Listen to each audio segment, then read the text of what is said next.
spring football season kicked off last Friday at midnight with the Mitchapalooza event at the Laker Turf Building. The Lakers are coming off an 11-2 season in which they claim their sixth straight GLIAC title and advanced to the NCAA Division II playoffs for a record 10th consecutive year. Head coach Matt Mitchell joins us to talk about what they will be working on for this spring season. Mitch, good morning. Thanks for joining us, and give us a little recap after 1 week of spring football, how practice is going. Going pretty good. We're 5 practices in. With the NCAA rules, we get 15 practices that we have to span out over a month. Of those 15, 3 of them are non-padded. So we had our first 2 practices were non-padded. It's kind of tough to tell unless you get the pads on. And then we've had 3 last week that were padded. And I think we're off to a pretty good start so far. We've got a lot more work to do, and then it concludes with our spring game on April 16th, which will be at noon at Lubber Stadium, so we're kind of working towards that end goal. Well, I think the question that's on most everybody's mind as we head into a new season with Kyle McMahon graduating as a senior. Give us a rundown on the quarterback situation. Yeah, we got 4 kids in there right now. I like all 4. I mean, they're great kids. They all are talented.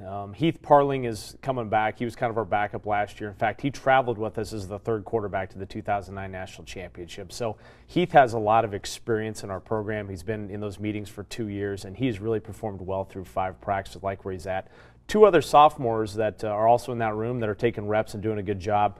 Isaiah Grimes, who's coming off a little bit of a stint with the Laker basketball team, and then also Taylor Capacia, and they're moving along in our program, doing well. And then we have a freshman from Geneva, Illinois, that redshirted this past year, will be a redshirt freshman coming up, named Brandon Beitzel. So all 4 have been getting reps. We're not even close to determining who the guy would be at this point. We're trying to get a really good evaluation, all 4. At some point, we might have to start to get to a level where we don't split the reps as much as maybe we are. We're going to have to start honing in on a couple guys and start giving them the lion's share of stuff with the first group as we head into there. But I don't think we're quite at that decision yet. And I think all 4 kids have been doing a great job. Well, we've had quite a few key players in the last year plus that incurred some injuries.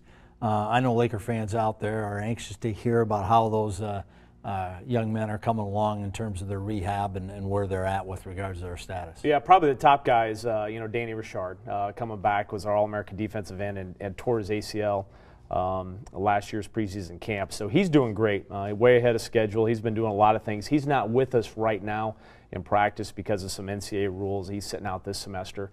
But I've seen him, and he's been down around. He's been a lot of practices and doing well. So we're very optimistic about his future, heading in here into this fall.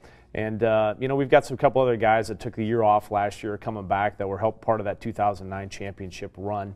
Ricky Shorkey and Andre Thomas are doing well. They're back in the mix. They're practicing. They're with us. So I think we got a few keys on the defensive side of the ball that are doing well. Brandon Allen broke his arm last year, and he was really playing well at the end of the year, and he's doing great. So I'm hoping that some of these guys that maybe weren't with us last year for the full year or with us at all will keep developing here through spring practice, especially into the summer, because I think that can help our defensive line, especially heading into the fall. I just read recently Bear Bryant, back in the Alabama days, used to use spring practice to really find out how tough his guys are. That certainly has changed over the years with the limit in the number of practices and so on. You really do have to adjust who you're playing out there so you don't get anybody hurt in spring ball. Yeah, no doubt. And that's something it's an interesting line we walk. Like, we're trying to evaluate kids, especially younger kids. You have some redshirt freshmen stuff that are coming back in the program. We're trying to evaluate those guys. But at the same time, you also want to make sure that you're starting to get some cohesion on both sides of the ball with your offensive and defensive units. And so, a guy like Greg Gay, who led our team in catches last year, has been a big part of our offense. We want him in there so he's working with some of these quarterbacks and doing things, but we don't want to press Greg Gay too much, just because any reps, he knows what he's doing, and any reps that he's taking, we're probably taking away from a younger kid. So there's this balance that we have, Tim, between developing younger kids but also developing our team with some of the upperclassmen coming back. We're always walking that fine line, especially in these spring practices, and that's why a lot of times if people come out to our spring game, we don't play some of our upperclassmen because it's just the risk reward on it is there's too much risk of injury and stuff like that. We know Greg Gay can make plays in games he has in the years past, and so we tend to try to get some younger guys out there and see what they can do in some live action. Real quickly, who are some of the young guys that fans can look for in the spring game?